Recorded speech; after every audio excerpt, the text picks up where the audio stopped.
Bismillahirrahmanirrahim. Assalamualaikum warahmatullahi wabarakatuh. Alhamdulillahirabbil alamin, nahmadullaha hamdan syakirin, hamdan na'imin, hamdan yuafi ni'amahu wa yukafi'u mazidah. Ya Rabbana lakal hamdu kama yanbaghi li jalali wajhikal karimi wa 'azimi sultanik. Asyhadu an la ilaha illallah wa asyhadu anna sayyidana Muhammadar Rasulullah. Allahumma salli ala sayyidina Muhammadin abdika wa rasulikan nabiyil ummi wa ala alihi wa sahbihi wa sallim taslima biqadri azamati dzatika fi kulli waqtin wa hin. Amma ba'du. Sebelum kita memulai kajian yang semestinya diampu oleh Ustadz Helmi Imami, di mana beliau berhalangan hadir pada kesempatan kali ini karena sedang melaksanakan ibadah umroh, yaitu kajian Fiqh Sirah An-Nabawiyah, Fikih Sirah Nabawi, yang ditulis oleh Syekh Muhammad Said Ramadan Al-Buti rahimahullahu ta'ala. Mari kita sama-sama memulai dengan membacakan Al-Fatihah. Kita khususkan untuk penulis kitab, yaitu Syekh Muhammad Said Ramadan Al-Buti, ala hadhihi niyyah wa bikulli niyatin shalihah wa ila hadratin nabiyil mustafa sallallahu alaihi wa alihi wasallam. Al-Fatihah. A'udzu billahi minasyaitonir rajim. Bismillahirrahmanirrahim. Alhamdulillahirabbil alamin arrahmanir rahim maliki yaumiddin. Iyyaka na'budu wa iyyaka nasta'in. Ihdinas siratal mustaqim. Siratal ladzina an'amta 'alaihim ghairil maghdubi 'alaihim waladdallin. Amin. Jamaah yang dirahmati oleh Allah Subhanahu wa ta'ala, pada kajian yang lalu kita telah sampai kepada Bai'ah Aqabah Al-Ula, yaitu pembaiatan di Aqabah Al-Ula, Aqabah yang pertama, di mana Bai'ah Aqabah yang pertama dan kedua itu diabadikan sampai sekarang, masih ada tempatnya, disebut dengan Masjid Bai'ah. Ya, Masjid Bai'ah itu dipagar sih, nggak bisa masuk. Itu di dekat kita melempar jumroh. Di samping sebelah kiri itu ada masjid kuno, warnanya coklat dan dipagar batu. Nah, itu tempat Rasulullah membaiat. Tempat Rasulullah membaiat ini, yaitu Bai'ah Aqabah yang pertama. Pada kajian ini telah disampaikan oleh Ustadz Hilmi dari kitab yang ditulis oleh Syekh Muhammad Said Ramadan Al-Buti ini tentang pembaiatan, bahwa setelah 11 tahun berdakwah, Rasulullah baru mendapatkan pengikut setia dari luar itu di tahun yang ke-11. 11 dari sejak Rasulullah Shallallahu Alaihi Wasallam diangkat menjadi Rasul, yaitu berapa orang? 12 orang. 12 orang ini disebut dengan hawariyin. Hawariyinnya seperti hawariyinnya Nabi Isa. Jadi kalau hawariyinnya Nabi Isa 12, Nabi Muhammad juga mengikuti 12. Ada 12 orang yang dibaiat. Baiatnya apa? Di sana dijelaskan bahwa baiatnya seperti baiat nisa, yaitu ketika Rasulullah Shallallahu Alaihi Wasallam membaiat para wanita, yaitu ala alla tusyriku billahi syai'a, tidak menyekutukan Allah Subhanahu wa taala dengan sesuatu apapun. Wala tasriku, tidak juga mencuri. Wala taznu, jangan pula berzina. Wala taqtulu auladakum, jangan pula membunuh anak-anakmu. Wala ta'tu bi buhtanin taftarunaha baina aidikum wa arjulikum, jangan berdusta. Wala ta'suni fi ma'rufin, jangan pula bermaksiat. Jadi baiat ini yang disebutkan oleh Rasulullah dalam pembaiatan ini pula yang dibaiatkan dalam tarekat. Ya, dalam tarekat, artinya tarekat tasawuf yang dibaiat sama dengan yang dibaiat Rasulullah. Bahwa kita berjanji kepada guru kita untuk tidak menyekutukan Allah, tidak berbuat maksiat, selalu tunduk kepada syariatnya Rasulullah gitu. Ada yang salah? Tidak ada yang salah. Artinya itu ada seperti di baiatnya Rasulullah Shallallahu Alaihi Wasallam. Kemudian hikmah dari Bai'ah Aqabah yang pertama ini, Al-Fakir hanya meringkas saja.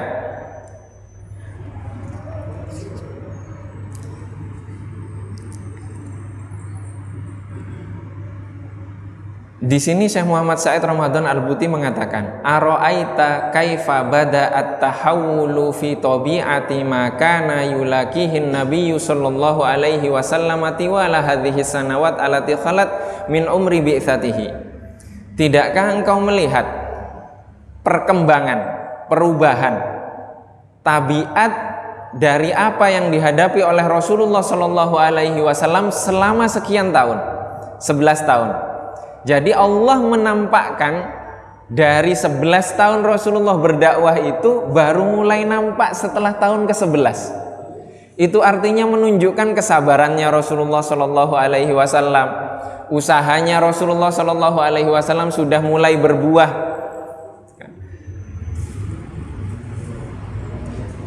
Akan tetapi di sini dilanjutkan bahwa Rasulullah Shallallahu Alaihi Wasallam tidak mencukupkan dakwahnya hanya kepada kaum yang ada di kawasan itu, yaitu kaum Quraisy, tidak. Tapi Rasulullah bertahun-tahun di musim haji mendakwahkan kepada orang yang datang untuk melakukan ibadah haji, sampai di tahun yang ke-11 bertemu dengan dua kabilah, kabilah Khazraj dan kabilah Aus. Khazraj dan Aus ini adalah penduduk asli di kota Madinah. Penduduk asli di kota Madinah ini, di mana kota Madinah ketika itu didatangi, di sana ada orang-orang Yahudi, yaitu ahli kitab. Sebagaimana tabiatnya orang Yahudi selalu mengadu domba, dan yang sering dibisikkan kepada dua kabilah ini adalah, sekarang sudah waktunya datang nabi baru yang akan meneruskan risalah yang lama. Itu terus yang didengung-dengungkan kepada mereka. Maka dua kabilah ini sudah siap untuk menyambut nabi baru ini, tapi mereka tidak tahu. Di pikiran mereka, jangan sampai keduluan Yahudi, saya dulu yang lebih tahu, kan begitu. Sampai kemudian bertemu dengan Rasulullah Shallallahu Alaihi Wasallam. Jadi Allah Subhanahu Wa Taala menyiapkan dua kabilah ini untuk menjadi pembelanya Rasulullah Shallallahu Alaihi Wasallam. Kemudian ditunjukkan di sini lagi, wala yatahaqqaqu at-ta'abbudu biduni badlil juhdi. Tidak akan pernah terjadi sebuah penghambaan itu tanpa adanya usaha.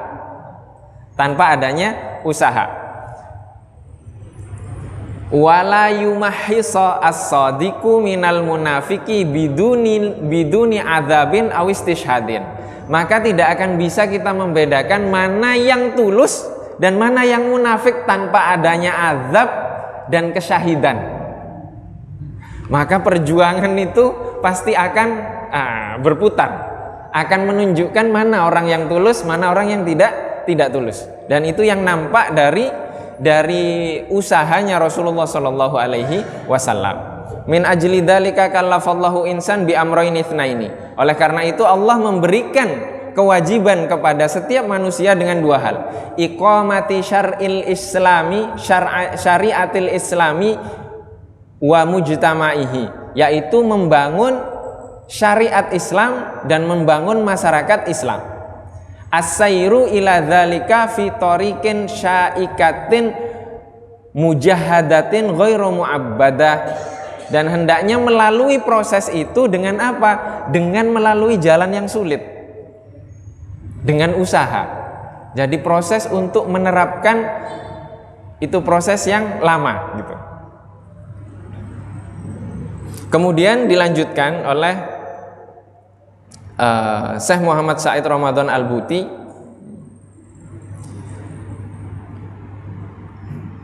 wa yatahalla ladai at-ta'ammuli fi ma saradnahu min kaifiyati bad'i islamil ansar annallaha azza wa jalla qad mahada hayatal madinah wa bi'ataha liqabulid da'wah al-islamiyah. Allah Subhanahu wa taala telah menyiapkan sahabat Ansar dengan bi'ah. Bi'ah itu miliu masyarakat di kota Madinah telah disiapkan oleh Allah Subhanahu wa taala untuk menerima agama Islam. Karena apa? Karena tabiat masyarakat yang ada di sana adalah orang-orang Yahudi. Orang-orang Yahudi, orang-orang musyrikin. Musyrikinnya siapa? Dua kabilah tadi, yaitu Khazraj dan Aus. Khazraj dan Aus. Maka ketika mendengar Rasulullah Shallallahu Alaihi Wasallam didakwahi oleh Rasulullah, mereka langsung menerima, karena mereka mendengar dari ahli kitab yaitu Yahudi bahwa akan datang Rasul. Kemudian yang ketiga, fi bai'atil aqabah al-ula kana qad tamma islamu adadin min kibari ahlil Madinah. Pada bai'ah yang pertama ini, bai'ah Aqabah yang pertama ini, pembesar dari warga Madinah itu telah berbaiat kepada Rasulullah Shallallahu Alaihi Wasallam. Laqad ra'aina anna islamahum lam yakun mujarradun nutqin bisyahadataini. Kita telah menyaksikan bahwa keislaman mereka tidak hanya melafalkan dua kalimat syahadat, bal kana islamuhum huwa al-jazmu al-qalbi wan nutqu al-lisani bihima. Akan tetapi keislaman mereka adalah keyakinan di dalam hati yang diungkapkan sekaligus dalam ucapan lisan dengan dua kalimat syahadat. Summal tizaman bil bai'ah allati akhadhaha Rasulullah sallallahu alaihi wasallam. Kemudian mereka pun memegang teguh baiat tersebut. Dan kemudian melaksanakan dan menerapkan dalam kehidupan mereka. Wa hadhihi hiya ahammu ma'alimil mujtama' al-islami alladzi bu'isa Rasulullah sallallahu alaihi wasallam li insya'ihi. Dan ini adalah dasar dari dibangunnya masyarakat Islam, di mana Rasulullah sallallahu alaihi wasallam diutus untuk itu. Maka di sini pertama, syariat Islam itu diundang-undangkan dulu atau diterapkan? Kita kan ribut. Pemerintah tidak mengundangkan syariat Islam, nggak perlu diundang-undangkan. Kalau kita sudah menerapkan, terapkan saja dulu di masyarakat kita, di keluarga kita. Terapkan, nanti akan membumi. Nanti akan membumi. Yang butuh adalah penerapan dalam diri kita. Penerapan dalam diri kita. Itu yang pertama. Bahwa apa? Bahwa ini yang pertama kali dibangun oleh Rasulullah Shallallahu Alaihi Wasallam. Coba baiat pertama, dua kalimat syahadat, tidak menyekutukan Allah. Alhamdulillah kita tidak menyekutukan Allah. Wala tasriku, tidak mencuri. Coba kita mencuri, mengucapkan dua kalimat syahadat tapi mencuri, bagaimana? Mencuri di sini bukan mencuri bongkar rumah gitu kan, enggak.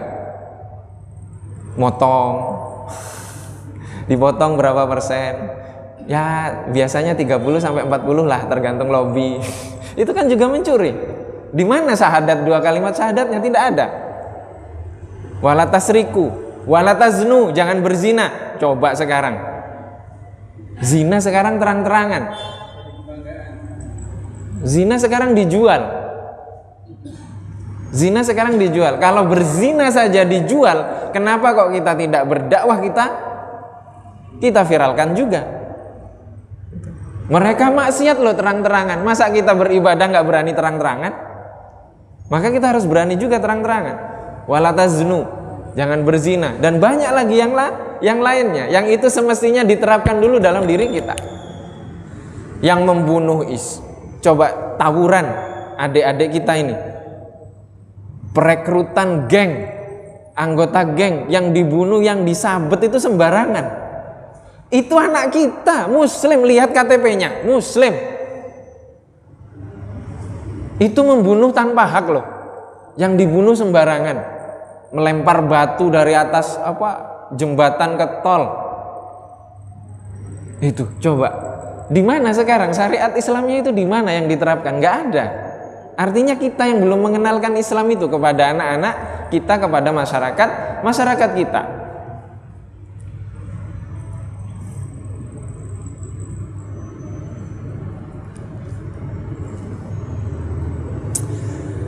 Ma min raibin anna Rasulullah sallallahu alaihi wasallam kana huwa al-mutakaffil bi ib'id da'wati ila dinillahi idh wa rasulun ilan nasi kafatan fala buddalahu min tablighi da'wati rabbih.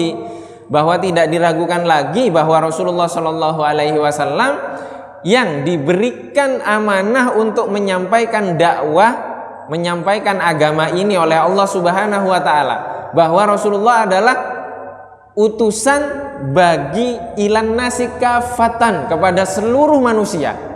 Tidak ada batasannya. Fala buddalahu min tablighi da'wati rabbih. Maka Rasulullah harus mendakwahkan agamanya. Walakin madza an ulaika alladzina yadkhuluna fil Islam wa an alaqatihim bi hadhihi da'wah.